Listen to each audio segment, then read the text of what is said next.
periode zaman es mini akan segera tiba, tapi kali ini bukan disebabkan oleh pemanasan global, namun sebuah fenomena alam yang disebabkan oleh aktivitas matahari. Matahari akan masuk periode hibernasi yang tak biasa dan lebih lama dari yang pernah terjadi sebelumnya. Beberapa waktu lalu, NASA telah mengumumkan sebuah penelitian dari hasil deteksi satelit. Menurut NASA, lapisan es di Antartika secara bertahap bertambah tebal, bukan berkurang sebagaimana yang dirumorkan sebelumnya. Meskipun penyebab pastinya belum diketahui, tapi kali ini para ilmuwan telah mengesampingkan faktornya akibat ulah manusia. Mereka menduga siklus matahari sebagai kemungkinan utamanya, karena menurut temuan ilmiah yang diketahui, di mana kita semua tahu bahwa siklus matahari mempengaruhi suhu bumi.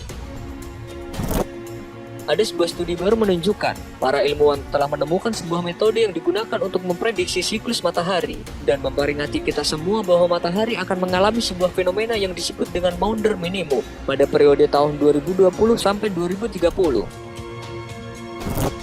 Fenomena ini pernah terjadi pada tahun 1646 dan tahun 1715 di Thames, London yang disebut dengan zaman es mini yang membuat seluruh kota Thames membeku. Sekarang, alat mendeteksi terbaru dapat memprediksi siklus bintik matahari secara akurat dan memprediksi detak jantung matahari yang tidak teratur setiap 11 tahun sekali, sampai pada siklus matahari yang ke-26, yaitu pada tahun 2030 sampai 2040. Ada dua gelombang yang menyebabkan matahari perlahan-lahan menjadi dingin. Dalam pertemuan astronomi nasional di Wales, Inggris, Profesor Matematika Valentina Shcherkova dari Northumbria University di Inggris telah mempresentasikan model baru yang bisa memprediksi siklus matahari dengan berbasis efek dinamo pada dua lapisan matahari.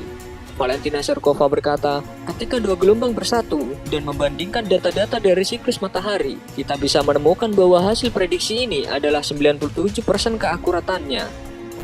Dalam uji coba model tersebut, Shcherkova menemukan komponen gelombang magnetik muncul bersamaan yang berasal dari dua lapisan berbeda dari bagian dalam matahari.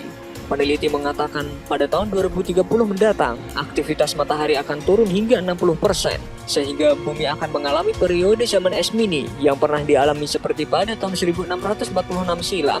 Model ini juga memprediksi bahwa akan ada sedikit bintik matahari dalam dua siklus, atau disebut siklus ke-25, yang akan mencapai puncaknya pada tahun 2022.